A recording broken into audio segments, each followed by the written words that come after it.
And today, the Saudi foreign minister, placed blame on a rogue operation and claimed that the crown prince had no knowledge of the plan. Listen to what he said. The Crown Prince has denied this. The Crown Prince is not aware of this. Even the senior leadership of our intelligence service was not aware of this. This was an operation that was a rogue operation. This was an operation where individuals ended up exceeding the authorities and responsibilities they had. They made a mistake when they killed Jamal Khashoggi in the consulate, and they tried to cover up for it.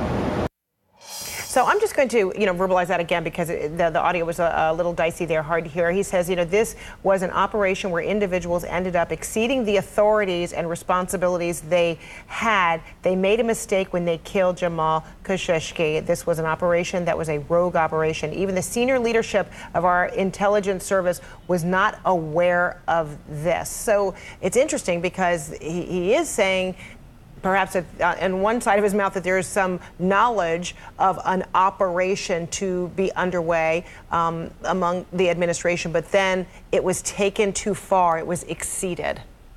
Yeah, this is a really interesting explanation that Saudi Arabia is trying to convince the world that this was a rogue operation.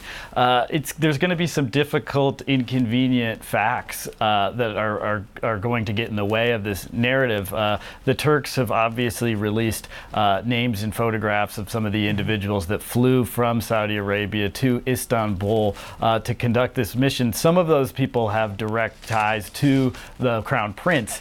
And so that's one of the other things that we've been led to believe and told by Trump advisors that leads to the president's skepticism that this could be a rogue operation, even though the president was the first one who floated this idea of a rogue operation just a few days ago. So this was a phone conversation that you all had with the president, and we know leading up to midterms, he has made himself very available to a select number of news organizations, primarily to talk about, and tout his accomplishments and what he has planned for midterms. Did he reach out to you to talk about this, or did you all reach out to him? So we had been working on one of the more detailed reports on how the Trump administration from the inside was looking at how to deal with the Khashoggi incident, whether or not to criticize the Saudis, whether or not to go along with the Saudis.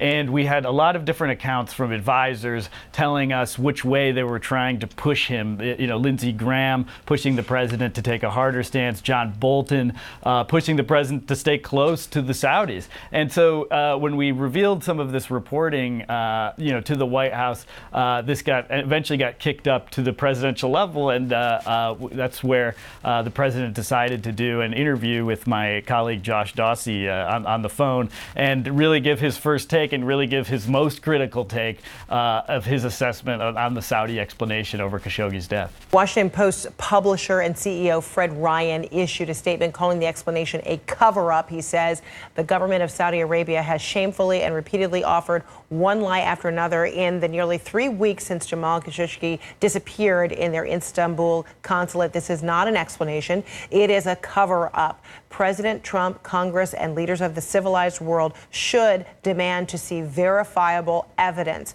The Saudis cannot be allowed to fabricate a face-saving solution to an atrocity that appears to have been directed by the highest levels of their government. Again, that coming from the CEO of the Washington Post.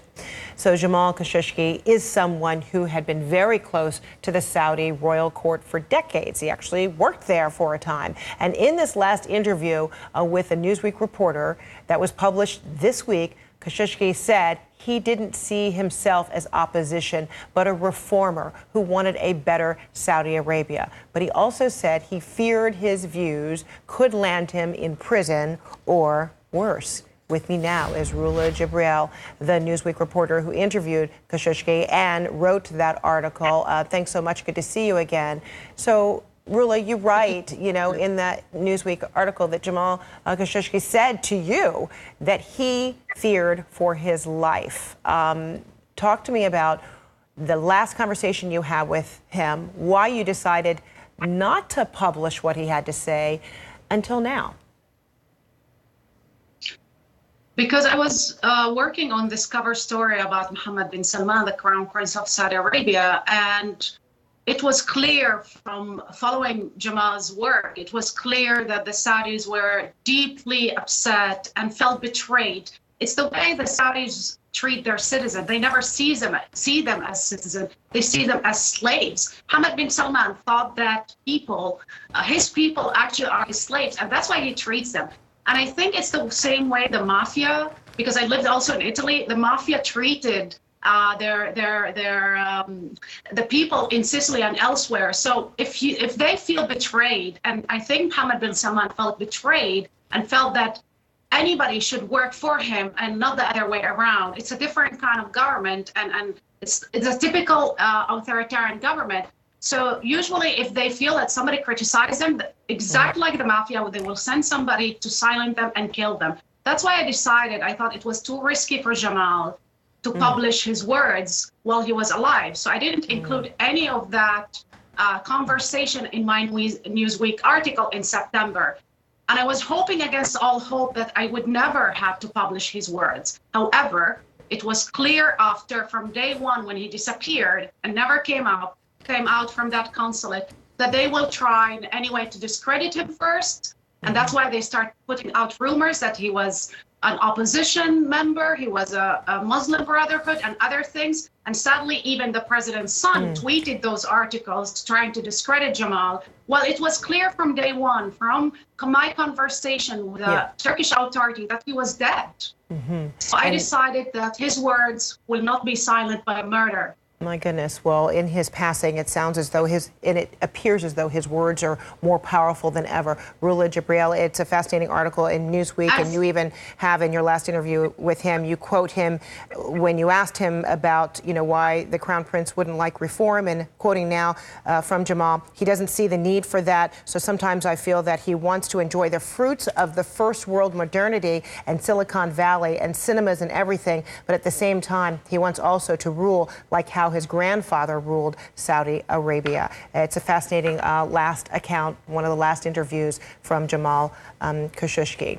Rula Jibril, thanks so much.